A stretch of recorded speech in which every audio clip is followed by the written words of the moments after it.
Welcome to On the Mark with Peter Buckley and Mark O'Donnell. Our podcast is dedicated to helping Christians target the right priorities in their apostolic and interior lives. Well, welcome once again to On the Mark. I want to welcome everybody, and I particularly want to welcome you, Mark. Thank you once again for joining us. Definitely, Peter. I'm happy to be here. I am Peter Buckley, and that was Mark O'Donnell. And we will be continuing our discussion that we've had for the past 8 episodes, this being a 9th episode, focusing on evangelization, principally in the workplace, but extending beyond that. We did take a week off. We had a little bit of a hiatus. We didn't record last week. One of my daughters got married. And so Congratulations. it was a reminder that although we took a week off from the podcast, we don't take a week off. We never take a week off from noticing the impact of evangelizing in all settings, not just the workplace. And it struck me as I was just kind of recounting, different parts of the wedding. Weddings could be a great tool for evangelization. And I noticed in 3 different ways. So principally, when you have a couple such as my daughter and her now husband who got married, who are so joyful and, try to live and struggled and lived a life, but lived a life, as the church would want in their dating. And, for them then to go to this point, get married in front of so many people who witnessing their joy. It's just a great example. And so that in a sense is, naturally, it's just a natural way of evangelizing and letting people know the real beauty of real marriage. The other one, less available to us, but I think a lot of priests take advantage of this. There's a lot of different people at a wedding. Not all are Catholic, and even some who are Catholic aren't going frequently or regularly. And they can use the sermon as an opportunity to remind people about basic tenets of the faith, and particularly marriage. And the priest did it. In this case, it was quite nice. And then the final thing, which is, I think, consistent with what we've been discussing, evangelization, it should come naturally. And so when my other 2 daughters were giving a toast and kind of teasing their sister who was getting married, one of them, they both had nice stories and recapturing, kind of the old days. But one of them was commenting on when they were driving to school together. And for them, the commute was, it's at least 50 minutes on a good day. And she was just recounting that, the different things they would do. And one of them was to say the rosary, which just flowed very naturally. It wasn't, and I had never known that myself. And so it's just, I think that was a great reminder to people that, here are these, good young girls having a lot of fun at a wedding, and just very naturally woven into their discussion as, a very important part of our prayer life, which is the rosary. So excellent. Yeah, definitely. Yeah, so we didn't record, but it was a good reminder that evangelization, never stops. And so, what we've been doing over the past 8 episodes, we focused a lot on virtues. Principally, we talked about courage a couple times, and then asceticism, and then using a piece of writing from Cardinal Ratzinger. We discussed what Christianity actually is. And so all of this, of course, in the service of trying to help people establish priorities in their interior and apostolic lives. So during this session, maybe good to get, less academic and a little more concrete and specific, and maybe examine different ways we can evangelize in the environments where we work. And to that end, you sent me an article talking about corruption in the New York City Housing Authority. And if you don't mind, I'm just going to quote from that because it really encapsulates it fully. So I'm quoting now. According to the criminal complaint, the defendants, including supervisors, demanded cash from contractors, often for small repair jobs, before they would authorize a contractor or sign off on a completed job. But typically, they demanded between 10 to 20% of the contract value, pocketing somewhere between $500 and $2,000 in a usual deal. In total, they were accused of accepting over $2 million in bribes in exchange for awarding no bid contracts for $13 million across about 10 different housing authority buildings, according to the complaint. So 100 different 100 different, yeah. So, I mean, so 70 current former employees of the housing authority were charged. So good, but why me? Why'd you send this to me? I wanted to lift your spirits. No, there's a business opportunity here, Peter. We're missing Yeah. out on.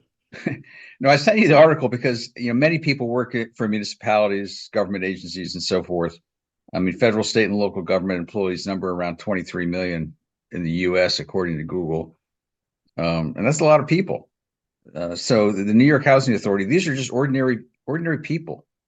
It's a basic job, and I think the article just shows how easy it is for people in basic jobs for us to fall into this concept of cooperating in evil, and how this disease can spread throughout the ranks.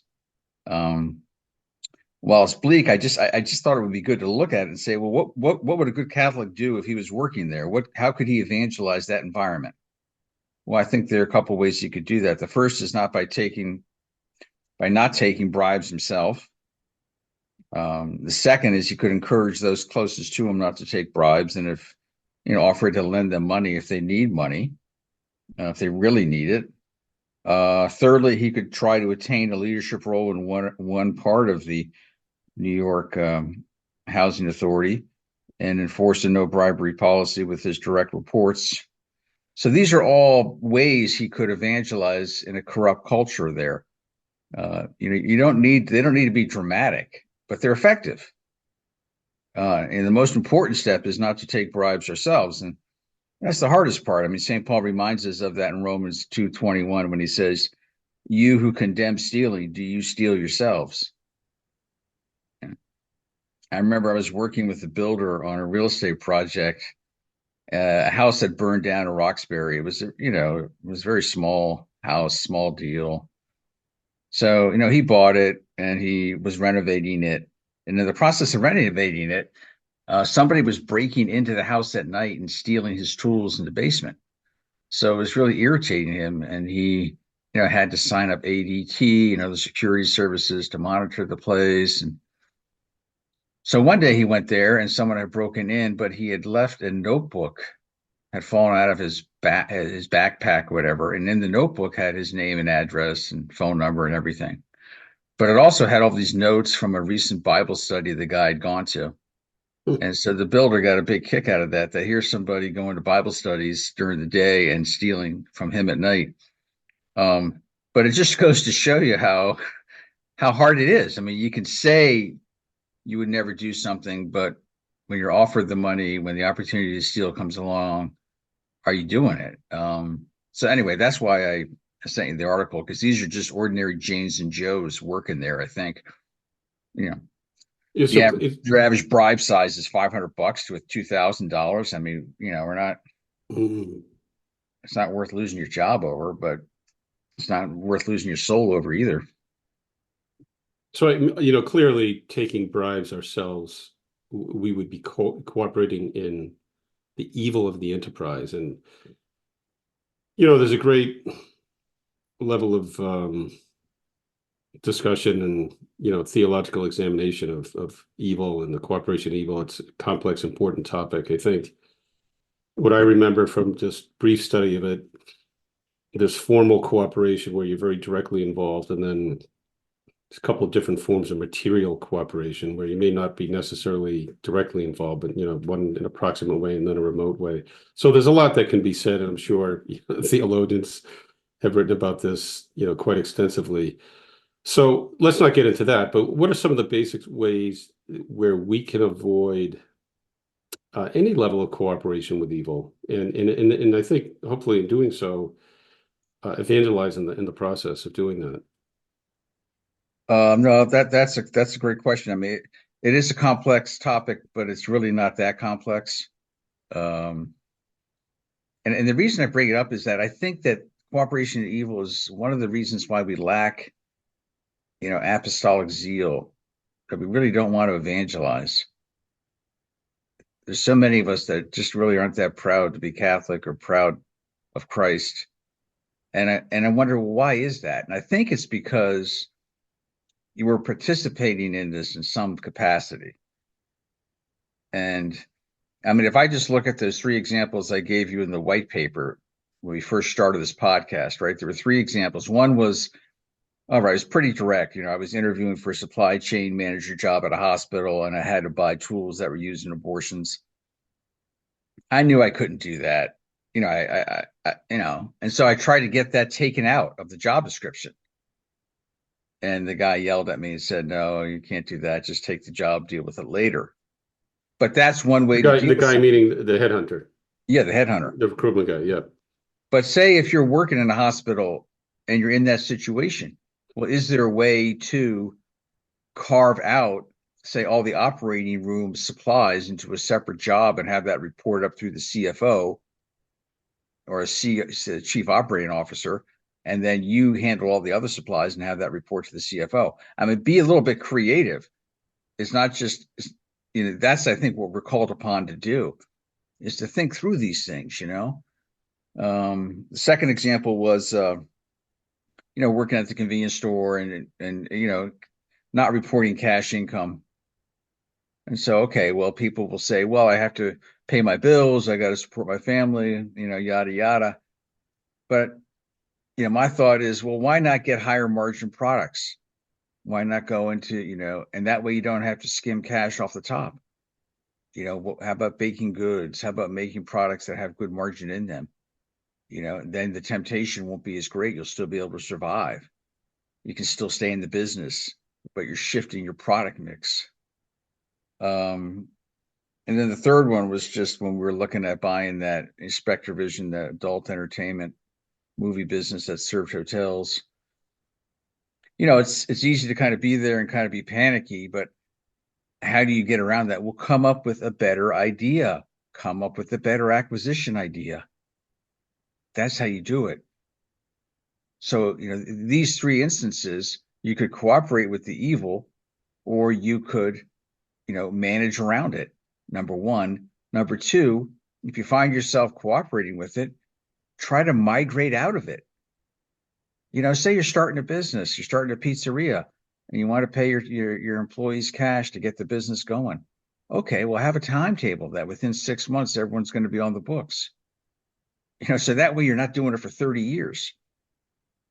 Because I think this is a very subtle but effective way that just saps our zeal completely, and people don't really realize it, but they're not getting the benefit out of the faith because of it. It's anyway. I think there seems to be there's a temptation. It's easy to find excuses helping us justify maybe not cooperation, at least tolerance for evil. Yeah, I remember several years ago, this young guy came up to me working in the investment business, as I do. And he said he wanted to have a discussion about, what used to be called socially responsible investing and within somebody's investment portfolio, trying to exclude companies that would be profiting from, abortion and pornography and stem cell research, those kind of things. And at the time, and I had examined that, and at the time I said, well, if you take that to its logical, conclusion, you wouldn't own U.S. Treasuries because of, the government. And so I kind of dismissed it. I mean, so this is just how easy it is to find excuses. And the reality is what happened in that conversation, that was the impetus for me to get in contact with this guy a couple months later. And then he and I started a discussion group of financial investment professionals in Boston, where we would meet in my conference room, once every couple of months. And we would go over documents of the church that had to deal with this, this topic, starting with, I think, Rerum Novarum and then Santissimus Animus and, right on up. And the church has such, rich material to help us with this. So fast forward to current day, I mean, that is now a part of my practice that, this whole ESG movement, which has been maligned and, perhaps at some level for good reason, what it's done, it's created or helped to establish technology that enables somebody like me to eliminate very easily. You can hire a very good money manager, and then you can easily guide him towards excluding companies that are offensive and clearly would have somebody participating, incorporating in evil. And so I think part of the mentality, at least for the investor over the years, has been, well, I only own, a few shares within a mutual fund. What's the big deal? Well, you can now exclude those shares and have no complicity at all with evil, with evil. So yeah, so for me, it was just, okay, well, you can find, again, these very easy, convenient excuses not to get involved with this stuff. But now it's yeah, we can. I mean, we really have to, make sure that we are doing our best to try to avoid any level of participation or cooperation in evil. So let me move on here. And you mentioned, giving good example is important in this area. I mean, you've mentioned in previous episodes and my discussions with you, a lot of really good examples, and both in your professional life and even within scripture and saints and so forth. But maybe again, I mean, are there people in your life who gave you good example? I don't know, a teacher or somebody who inspired you to fight against falling into this trap of cooperating with evil? Yeah, no, definitely. I think one of the best examples for me was my own father. I was growing up. He was in the trade show business, so he would organize trade shows for the National Catholic Education Association, which was this it's like the National Association of Realtors. It kind of covers the whole country. All the Catholic schools in the country would belong to it, and they would come to a trade show once or twice a year, and then suppliers could sell their wares there. Maybe it's world's finest chocolate, which I was happy to consume when I went to the trade show, but it was also a lot of publishers, right? So what happened, unbeknownst to me, because I was in high school, was that the publishing was getting worse from a moral perspective. And so my father and mother were concerned that my dad was running these shows and he was promoting bad morality to all these schools. And so he quietly, he tried different things and then he just quit. He quit his job. And I was like a senior in high school. And I'm like, Dad, I got to go to college. I mean, I was 7 of 8 kids, and all my older brothers and sisters were either in college or out. So I was like, what's going on? So then he wanted to get his real estate license. And that's not thinking, you're not a realtor, Dad. You're too honest. You're too good. I shouldn't say that because, I try to be good and honest, but he was an exceptional example for me. And then he landed on his feet because just out of the blue, the American Mining Congress called him and asked him to run their trade shows. And so he did that for another 8 to 10 years. But it really struck me that he was willing to quit his job because of morals.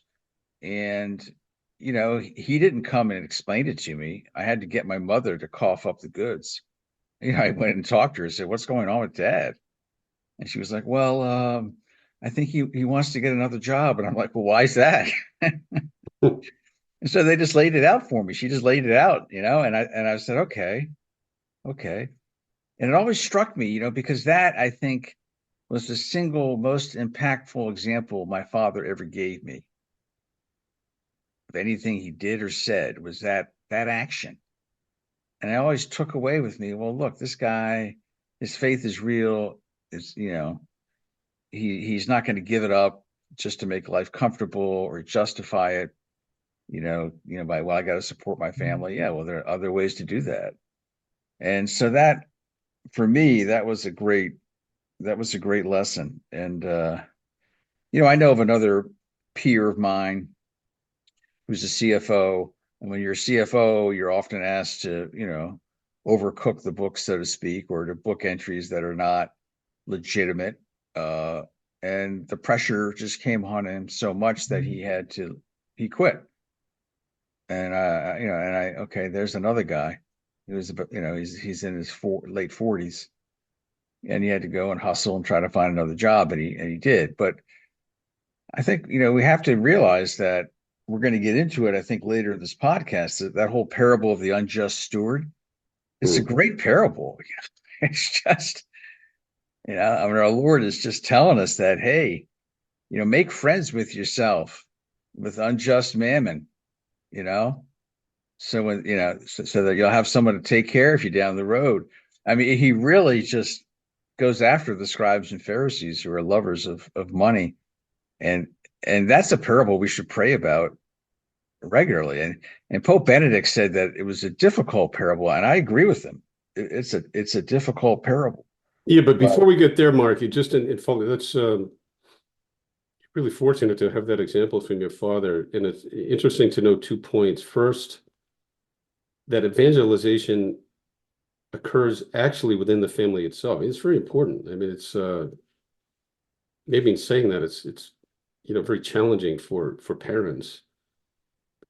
But it's good to know. I mean, it's helpful to know. And then second, that evangelization, it occurs not just by, going out and formally inviting people to events and activities, but it also occurs by refraining to do something that's, objectionable so that's I think that's very helpful as well. I mean, really, it underscores the importance of, as your father did, action and example over words. Well, it reminds me of Saint Jose Maria Escriva's father, right? When his business went south, and he was left holding the bag for a bank loan, and he had to sell his house in order to pay it off. And he took all this grief from his family because their lifestyle all of a sudden went from being in a nice house with servants to living in an apartment above a furniture store or something like that. Yeah. And the guy was told, he was honest, and that, Escriva later on said that's how he learned poverty. And he never would have learned it. So to me, it's amazing.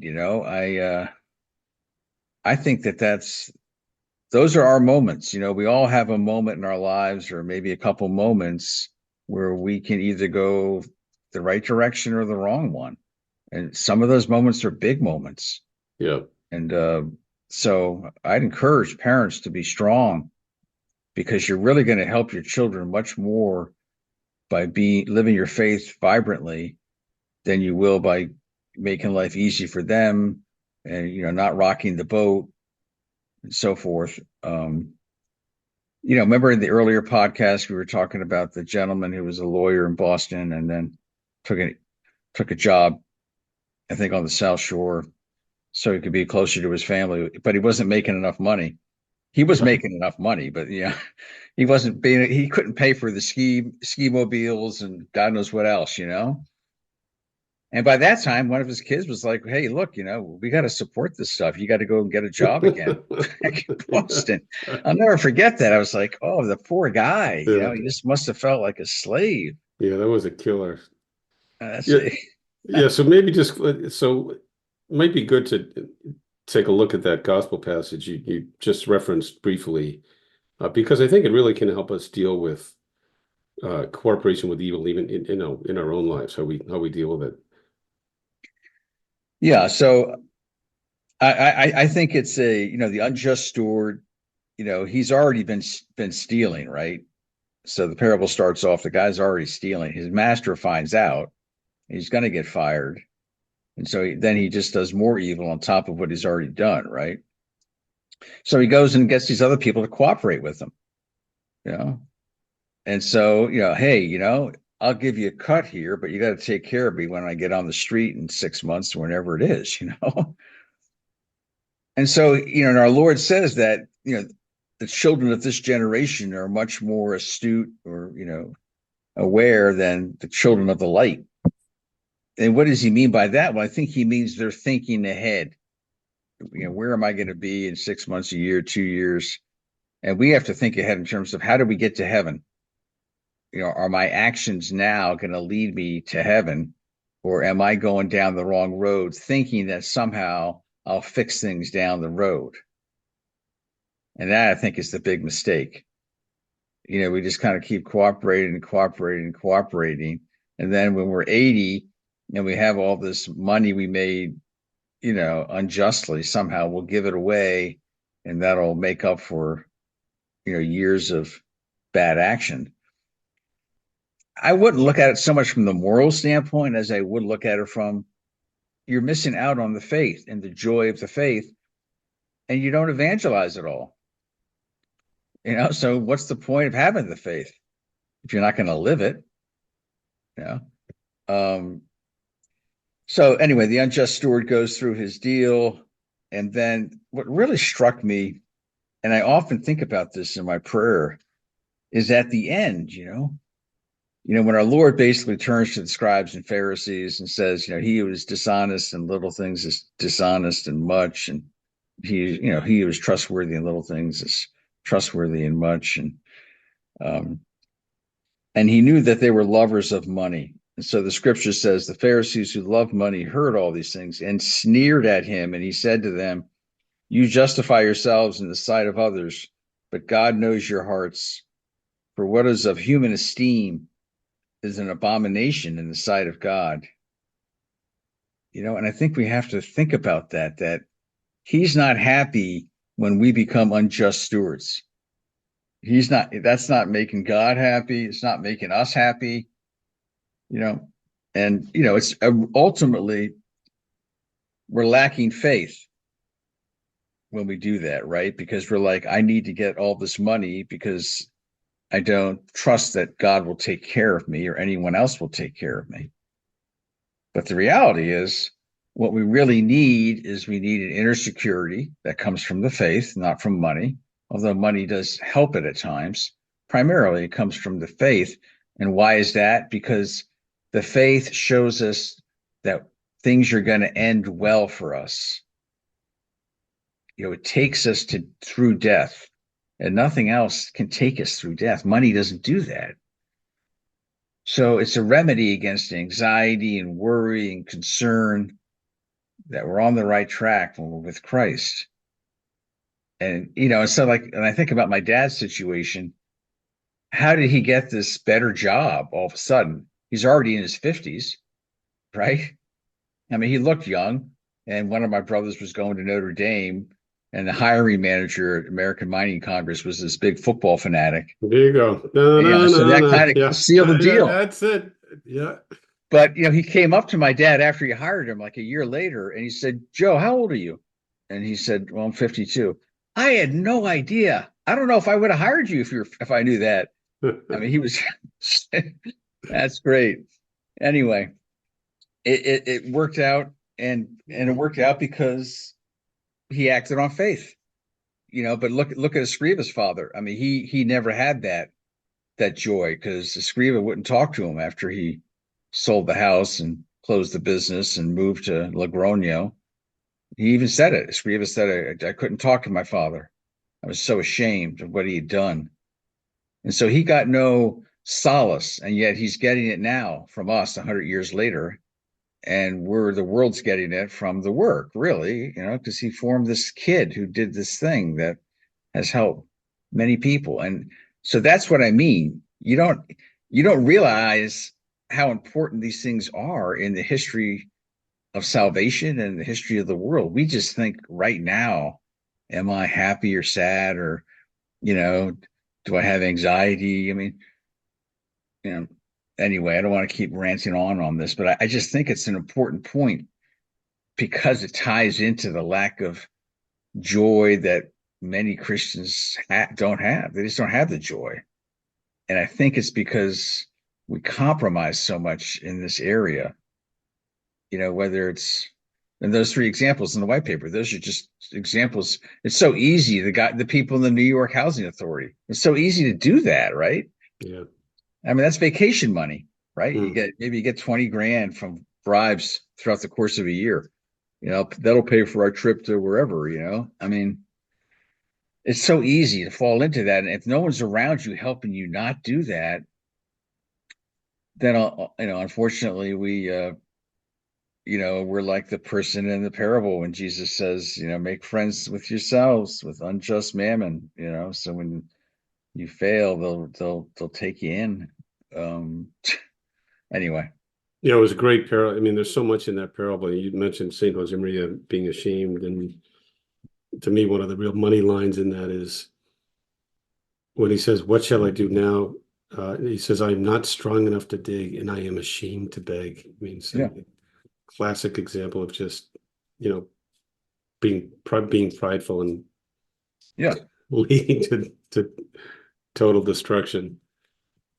And that, he's not going to pray because he doesn't, but it's, I mean, I think, to end on a more positive note, I think look at ways to pivot out of situations where you find yourself cooperating, and they're there. And those ways are ways of evangelization. Those are ways to really set a good example for the people around you. That's great. That's I think exactly right. that's It's the not missing. it's not just cut and run. I mean, No, yeah, it's not. yeah, I mean, if you have to, you have to, and that will have a positive impact in its own way. right. But it's also, hey, maybe we should get into this other, like when I was at General Cinema. I mean, Dick Smith, God rest his soul, he was the CEO, but he had a policy of not showing any X-rated movies in our theaters, and we had 1,500 screens around the country, and that was nice, and no R17 or whatever they were, the worst R rating you can get, and like when The Last Temptation of Christ came out. Somebody confronted me about that. And I said, well, we would never show that in our theater chain. And he said, oh, that's good. I'm glad to hear that. And it turns out we wouldn't. So there's Dick Smith evangelizing, this Jewish guy evangelizing and setting a great example for hundreds of people, Yeah, so it's that's great. Awesome. Why don't we end there on that positive note? Mark, thank you very much for that. Thanks again for your time and your insight. Oh, definitely. Most definitely. I mean, there's so much to cover, and I'm just hoping that we can, drill down more on apostolate in the workplace, because I think that's really where we need to be, and that's where the world needs us. Let's put it that way. Great. We'll have a great week. Thanks for listening to On the Mark with Peter Buckley and Mark O'Donnell. If you enjoy our podcast, be sure to follow us on Apple Podcasts and Spotify to be notified every time Peter and Mark release a new episode. And visit us on the web at onthemark.show.